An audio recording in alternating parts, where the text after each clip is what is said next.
Жители по улице Котовского уже не раз обращались к представителям власти с просьбой оказать содействие в решении вопроса по выкачке грунтовых вод в их домовладениях. Они обеспокоены тем, что дома старые и рушатся, а помощи ждать неоткуда.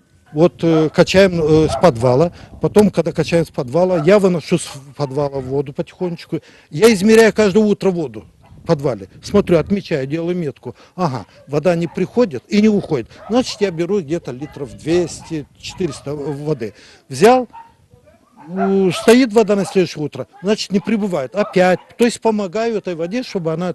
И вот опрыскиваю дорогу, делаю, как говорится, микроклимат, чтобы люди дышали свежим воздухом. Вот приблизительно вот такая вот природа этой работы. Проблема в том, чтобы побыстрее сделали дренаж, и чтобы эта вода у нас в подвалах не появилась. Вот это проблема. Работники Примарии отметили, что это не сегодняшняя проблема. Она с каждым годом только усугубляется. По словам специалиста Примарии по чрезвычайным ситуациям Ивана Тринка, для решения данного вопроса необходима дренажная система. С этого подвала, бывший подвал колхоза «Авангард», и это получилось то, что это как отстойник.